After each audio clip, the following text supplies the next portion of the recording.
Hey everybody, this is Mike from Flamehawk Studios, and today we're going to take a behind-the-scenes look at our battle trivia system.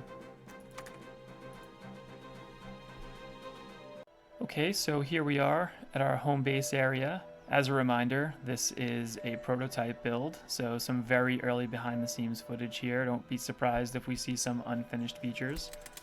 What I'm going to do is I'm going to head into home base, and I'm going to go to our level select terminal. And right now there's only one destination. That's the first level of Kerhonkson, New York. But if we look, when I go to enter that level, the game's going to ask me which battle trivia set do I want to bring with me. So that corresponds to these packs that we're looking at here, and we can see this prototype sample pack is the one that we just saw in the game. If I click on that, I can see which of these questions is highlighted, and that the ones that are highlighted are placed in that pack. So these are the ones that I can expect to see in the game. This is a very, very early look, and this is not treated with user experience yet, but ultimately the functionality is here to allow me to create questions or to create battle trivia packs and push them into the game in real time, so that can actually impact the player experience. And this would be given to parents or homeschool parents or teachers and anyone in the school system to basically be able to input or import their own curriculum and then push it to their students in real time. So if we head back into the game, I'm going to pick that prototype sample set and I'm going to head into Kerhonkson. Okay, here we are in Kerhonkson 1, and I can see a version of Chuck patrolling out in front of the schoolhouse up ahead. So the way patrols work is if we get into Chuck's line of sight, he will then chase us down, and if we don't get away, turn-based combat will be initiated. So I'm going to go over there and we can see if we can get on Chuck's bad side.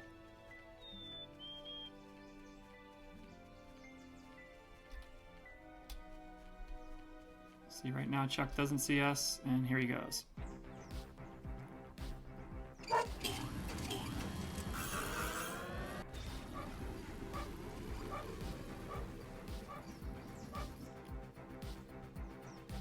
So the way the turn-based combat works is it's in order of speed. So we saw Sir on the other team just go because he's the fastest one on the field. Our team's over here on the left, and the opponent is here on the right. It's the player's turn because they're the next fastest, and the player has an option to defend or cast the Knowledge is Power ability. So if we click on that ability, the way that it will work is the more we get right, the more questions we get right in the battle trivia, the more powerful this ability will be. So obviously I've tested this many times and I know some of these answers by heart, so I'm going to run right through them as quick as we can and we can take a look at what happens when we get them right. So in this case, I know that Paris is the right answer for this multiple choice question. Here's an ordering question. So order the steps of the formation of a cloud from first to last. So we got liquid water evaporates, water vapor rises, water vapor cools, water condenses. You can see I'm dragging these up and down.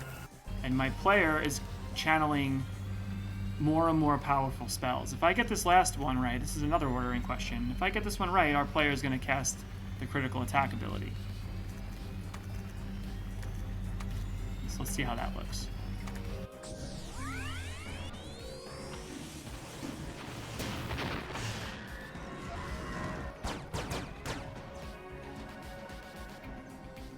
So again, this is just our prototype, but things are looking pretty good at this point. Now it's NATO's turn. We can cast a buff to get a look at how EF6 looks for NATO.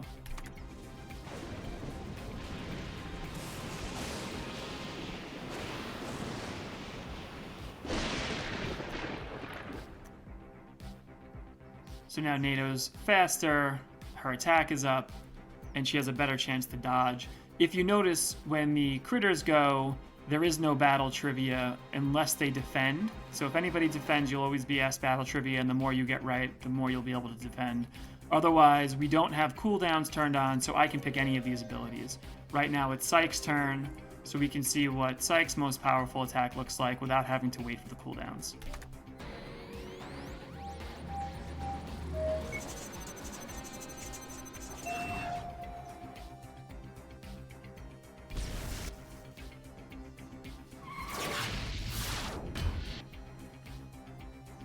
So Chuck on the other team threw up a buff, so his attack is up and he's able to counter. It's the player's turn again. Again, I could defend if I wanted to, or I can cast the Knowledge is Power ability. I'll cast that, but this time I won't get them all right on purpose, and we'll see what happens if I don't get everything right. So this question's asking, what stage of flight is this icon showing right here? And it's at the very end, which is recovery. So we'll get a couple of these right. Here's another ordering question.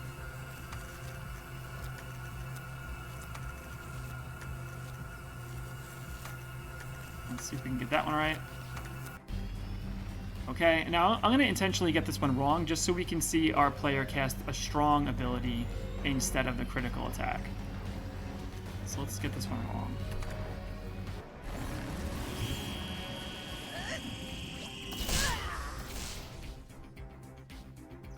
So pretty cool stuff.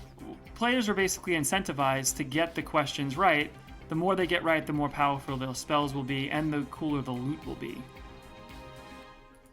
So we see this as a great way to support the classroom work or to reinforce what's being taught in class or the homeschool environment, because we do have the ability to plug in or to input or import the actual schoolwork from the classroom. So there's no disconnect between what the student's learning in school and what they see in this game. As they play the game, there's that direct reinforcement that we like to see. So we're going to have NATO cast Loose Debris. Let's try to finish this battle up.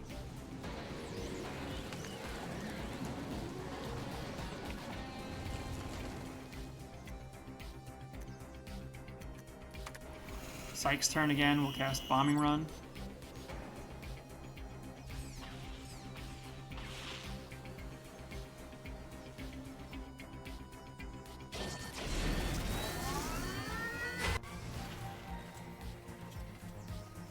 As you can see, Chuck's trying to throw up buffs to sustain his life here on the battlefield, but I think at this point the player can finish him off.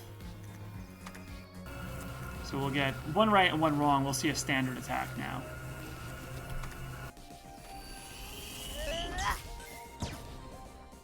Not enough. Chuck dodged it.